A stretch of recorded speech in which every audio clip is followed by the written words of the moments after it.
If Donald Trump's political power lies in being able to convince his supporters of anything and everything, then loud public dissent from inside his coalition, from prominent MAGA influencers, might be the thing that will melt his carefully crafted alternative fact-based reality faster than the Wicked Witch in The Wizard of Oz. And that is exactly what is starting to happen with his brutal and ugly and clunky and wildly unpopular mass deportation scheme. The sight and the sound and the smells of heavily armed federal agents sweeping up people with no criminal records, everyone from grandmas to kids, with arrests everywhere from outside of schools to outside of bakeries, even to a Marine base. Those sights and sounds are proving to be too much for arguably the most influential podcaster in the MAGA-adjacent universe. Here's Joe Rogan. I guess our only edit there is they have been sent back. They have been sent back already, Joe Rogan. But a new standard there emerging in American politics and in one of the most influential media bubbles in American politics. The Rogan standard is that it is now, quote, heartless if you were for sending anyone back who's been in the country 20 years, anyone other than, quote, terrorists and people coming in with drugs, have an effing heart. And if you do it anyway, you don't have one. But importantly, because he's said things before and we didn't lead with them, he's not alone. Disapproval and unease with Trump's mass deportation scheme extends to some of Trump's most diehard elected supporters as well. Never thought I'd say this, but here's Republican Congresswoman Marjorie Taylor Greene making a lot of sense on a podcast over the weekend. We have a labor force in America across many industries that has been built on illegal labor.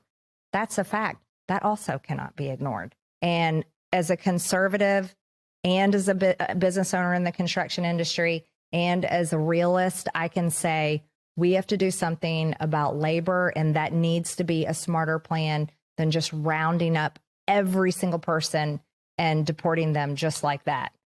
Right. So, and I'm going to get pushback on that, but it's, Yeah. I'm just living in reality from here on out.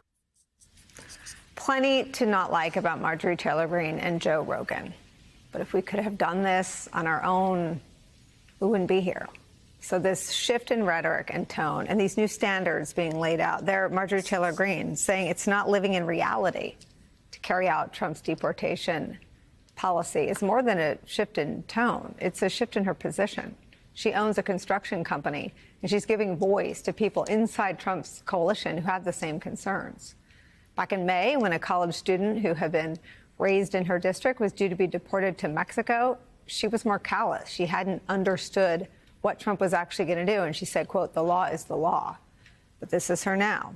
Quote, "I'm not ignoring facts anymore." So if the reality of Trump's mass deportation campaign and how it is impacting every one of us, everyone is going to be touched by it, regardless of who you voted for. If it's starting to sink in, we should note that the administration is about to turn the volume up even louder. They are now escalating what brought those two to their conversions in their views on Trump and this policy in city after city after city. It's going to get worse. On Friday, ICE deported the father of a U.S. Marine who was first detained along with his wife at a Marine base outside of San Diego. In Chicago, more than 1,000 people have been arrested since deportation operations began last month, leading to some incredibly harrowing scenes that have put the city and the country and mixed documented families in this country on edge all over the country. Scenes like this one. This video is from the New York Times showing a flower vendor being detained, or authorities conducting a military-style operation on an apartment building in the South Side in which children were zip-tied. And according to one eyewitness, the agent said, "F the kids." Or this, agent shooting pepper balls at a pastor who had his hands held up in prayer. Trump's Department of Homeland Security claiming that it is arresting, quote, "the worst of the worst," end quote. But brand new reporting from MSNBC blows that lie out of the water, reveals that out of the more than 1,000 arrests made in Chicago, quote, the agency provided detailed information for only 10.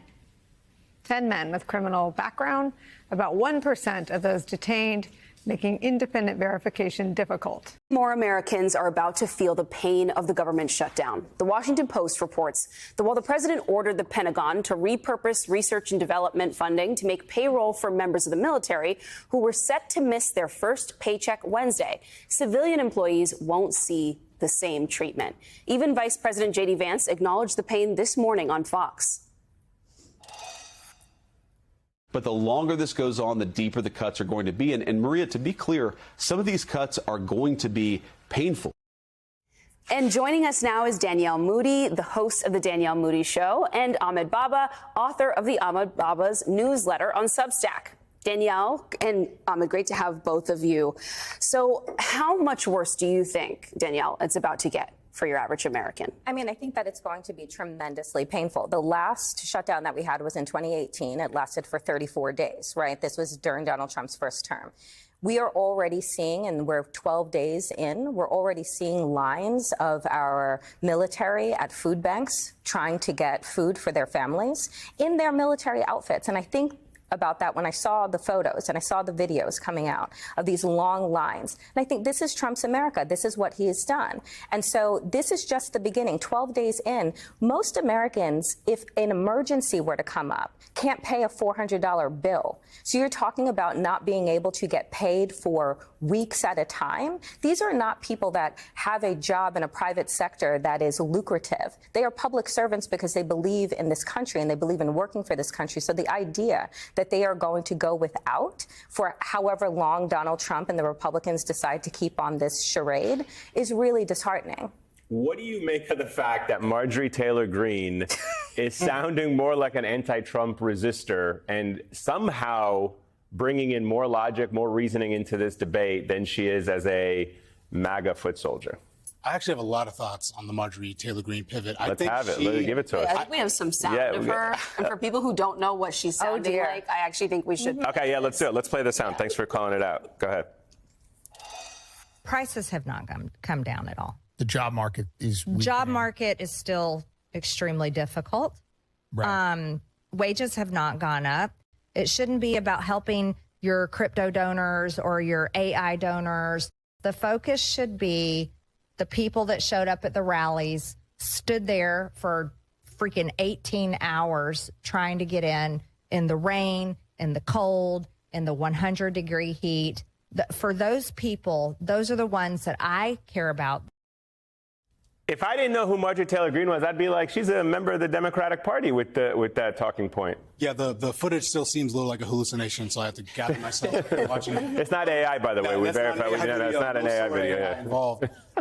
Really, what I think this is Marjorie Taylor Greene's one of the only Republicans that recognizes where this is headed. Yep. She sees that Donald Trump is weak. Right? He is below 40% approval rating. He's underwater on all key issues. Everything he's doing, the ICE raids, the tariffs, it's all backfiring on him politically. The generic ballot, we see Republicans are down. Marjorie Taylor Greene is trying to position herself for a post-Trump GOP, I think. Wow. That's really what I think she's doing. I think it's not like some moral awakening. Yeah. She's not like suddenly like, oh. It's a political calculation, what you're saying. Yeah, it's not a great awakening. She's just But she's not afraid to speak up against the president, where I think a lot of Republicans who look at Donald Trump, I mean, immediately I think of the Lindsey Grahams and others, and I think that they probably are afraid of, Mike Johnson, I think, is afraid of Donald Trump. I mean, I think that when you listen to Marjorie Taylor, because I watched her on CNN and I thought that I was just like, am I?